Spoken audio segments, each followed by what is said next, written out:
नमस्कार दोस्तों, तो कैसे हैं आप सब लोग। तो मैं हूं आपका अपना पैरा एंजॉय डिफीट representing India internationally at chess. तो आज फिर लाइव आया हूं। तो आज जो ओपोनेंट मिले हैं रोमानिया के हैं और इनका नाम है ग्रेग ट्रिपल लाइन। अंक है 2484। तो बहुत ही बेहतरीन मैच होने वाला है। टाइम बाउंडेड मैच है, लाइव मैच है। वो भी ह्यूमन है, मैं भी ह्यूमन हूँ। तो पहले मैं अपना मूव चल देता हूँ। तो मैंने E2 से पॉन उठा के E3 पोजीशन में रख दिया है। तो अब देखना है ये कौन सा मूव चलेंगे। तो क्या ये D7 या E7 वाला पॉन आगे चलेंगे। तो ये मेरा सिर्फ प्रोडिक्शन है, डिपेंड करेगा इनके ऊपर। लेकिन मुझे लग रहा है कि ये D या E, देखिए इन्होंने E7 वाला पॉन आगे चलाया। तो जैसे ये E7 वाला पॉन आगे चलेंगे, मैं D2 वाला पॉन D4 पोजीशन में रख दूंगा, क्योंकि मैं क्वीन बाहर निकालूंगा दोस्तों। क्वीन इसलिए बाहर निकालूंगा क्योंकि मैं इन पर अटैक करना चाहता हूँ। तो क्या ये मेरे पॉन को मारेंगे। इन्होंने नहीं मारा है, बढ़िया खिलाड़ी है, बेहतरीन, इसलिए नहीं मारा है, ये जानते हैं। तो अब ये D7 वाले पॉन को D5 पोजीशन में रखना चाहेंगे, जो कि मैं नहीं चाहता। इनका जो पॉन है इस पर किसी का सपोर्ट नहीं मिलना चाहिए, सबसे बड़ी बात यही है। तो अब देखना ही कौन से मूव चलेंगे। बढ़िया, इन्होंने नाइट बाहर निकाला है। तो मैं D5 वाले पॉन को मारना चाहते हैं, तो उसको मैं डबल सपोर्ट दे दूंगा। तो अब देखना है ये कौन सा मूव चलेंगे। तो मैच बढ़िया है। तो ये ब्लैक बिशप बाहर निकाल के लाए हैं, कोई बात नहीं, मैं एक काम करूँगा। और कौन सा मूव चलूँ, एक काम कर सकता हूँ, A2 वाले पॉन को A3 पोजीशन में चल दूंगा, जिससे कि ये बिशप को B4 पोजीशन में रख के चेक ना दे सकें। सबसे ज़रूरी मूव यही लग रहा है मुझे। उसके बाद सोच रहा है कि कौन सा मूव चलूँ। तो अब ब्लैक बिशप बाहर निकालूंगा, क्योंकि मैं ब्लैक बिशप को इंटरलॉकिंग पोजीशन यानी कि D3 पोजीशन पर रखना चाहूँगा, सबसे सही मूव। उसके बाद ही कोई आगे का मूव चलूँगा। तो मैच इंटरेस्टिंग है, तो बहुत ही सोच समझ कर चलना पड़ेगा। तो बिशप तो मैं इंटरलॉकिंग पोजीशन पर लेके आ गया हूँ। तो क्या ये राइट साइड में कैजलिंग करेंगे। अगर इन्होंने राइट में कैजलिंग किया तो मैं सारा अटैक राइट में ही करूँगा, लेकिन अभी भी बहुत ही सोच समझ के मूव चलना पड़ेगा। मैच इंटरेस्टिंग है, तो कौन सा मूव चलूँ। ओके, तो ये नाइट लेके आए हैं, कोई बात नहीं। तो ये नाइट से चेक देना चाहते हैं, तो सबसे पहले मैं इनका ये नाइट मार दूंगा। इतनी जल्दी मैं मारता नहीं हूँ, लेकिन मुझे कुछ फ़र्क पड़ने वाला नहीं था, इसलिए मैंने उनका नाइट मार दिया, क्योंकि मैं चाहता नहीं था कि वहाँ से मुझे चेक मिले।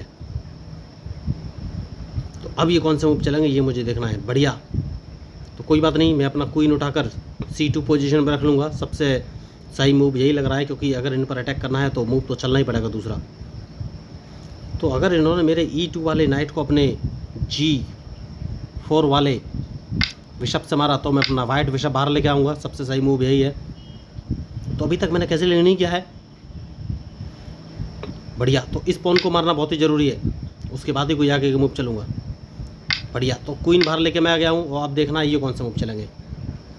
तो मैच में जो गलती करेगा दोस्तों वही हारेगा, और इनके मूव के ऊपर ही मेरा मूव डिपेंड करेगा। अभी तक मैंने कैजलिंग नहीं किया है।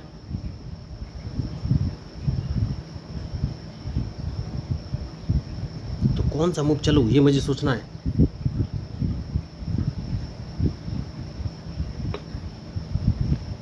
जैसा कि मैंने आपसे कहा, मैच में जो गलती करेगा वही हारेगा। तो अब देखना है ये कौन सा मूव चलेंगे।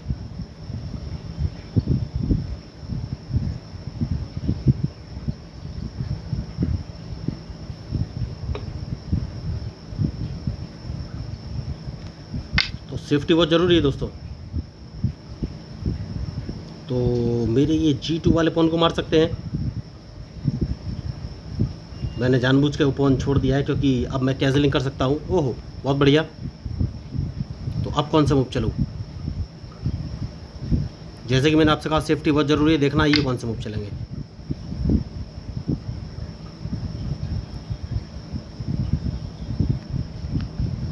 तो अभी तक मैंने कैजलिंग नहीं किया है, डिपेंड करेगा इनके मूव पर।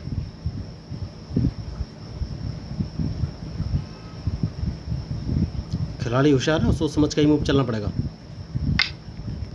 तो अब कैजलिंग कर लेना चाहिए, बहुत ही ज़रूरी मूव। उसके बाद सोचना है कि कौन सा मूव चले।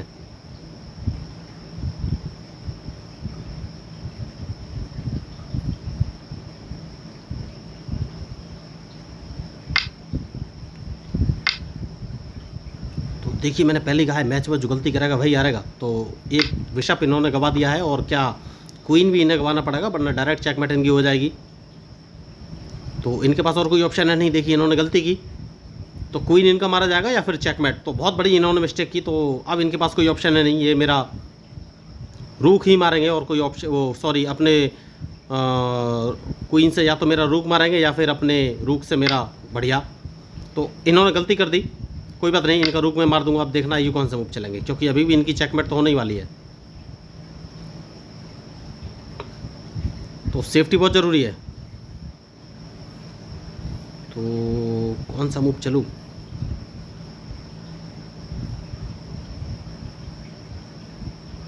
तो एक बढ़िया मूव मुझे समझ में आ रहा है। मैं अपने D3 वाले बिशप से अगर F5 वाला पॉन मार देता हूँ तो ये क्या करेंगे, तो ये अपने रूक से मेरा बिशप मार देंगे। मैं इनको चेक दूंगा तो ये बस तो जाएंगे ही, तो मुझे कोई हाल फिलहाल में फ़ायदा नहीं है। सेफ्टी बहुत ज़रूरी है, देखना है ये कौन सा मूव चलेंगे। तो मैंने अपना बिशप बचा लिया है और इनके मूव का इंतज़ार, उसके बाद ही फाइनली मैं कोई मूव चलूँगा। खिलाड़ी बड़े हैं लेकिन क्या गलती कर गए हैं, क्योंकि मैं इनको एक चेक तो देने वाला हूँ और कहाँ से, ये मुझे सोचना है। तो एक चेक देना है, देखना है ये कौन से मूव चलेंगे।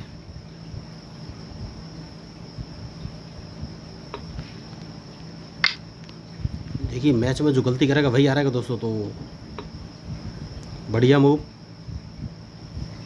तो क्वीन जिंदा करना चाहते हैं, क्वीन तो मैं जिंदा नहीं होने दे सकता, तो अपने बिशप से स्पॉन को मार देना है। देखना ये कौन सा मूव चलेंगे, क्योंकि अगर इन्होंने मेरे बिशप को मारा तो इनकी चेकमेट तो निश्चित है, और अगर नहीं मारा बढ़िया, तो सबसे पहले मैं इनका ये रूक मार दूंगा और अब अपने रूक को वापस G1 पोजीशन में रख लूँगा। तो खिलाड़ी बड़े थे लेकिन गलती कर गए। देखिए यही होता है, मैच में जो गलती करेगा वही आ रहेगा। तो सबसे पहले मैं इनको एक चेक दूंगा, बढ़िया। अब कौन सा मूव चलूँ, तो मैं इनको एक चेक और दूंगा, बढ़िया। तो डायरेक्ट चेकमेट इनकी, अब ये बच नहीं सकते, क्योंकि एक चेक और दूंगा सीधी चेकमेट। तो देखिए खिलाड़ी बड़े थे, 2484 इनके अंक थे, लेकिन उन्होंने गलती कर दी और मेरे मूव को भाप नहीं सके और जल्दी कैंसिलिंग कर लिया। तो अगर आपको इस मैच में मेरे मूव या स्ट्रेटजी अच्छी लगी तो प्लीज़ मेरे चैनल को सब्सक्राइब जरूर कीजिएगा। रोमानिया के प्लेयर थे, और मैं आपको बताना चाहूँगा मैं लोगों को फ्री ऑफ कॉस्ट फ्री में चेस खेलना सिखाता हूँ। इसके लिए आपको कोई भी ऑनलाइन क्लास लेने की ज़रूरत नहीं, ना पैसे खर्च करने की ज़रूरत है। तो अगर आप चेस सीखना चाहते हैं तो सिंपली मेरे यूट्यूब चैनल को सब्सक्राइब करके मेरे साथ जुड़ सकते हैं और मैं आपको फ्री में चेस खेलना सिखा दूँगा। तो मैं हूँ आपका अपना प्यारा एंजॉय डिफीट representing India internationally at chess. Thank you, धन्यवाद।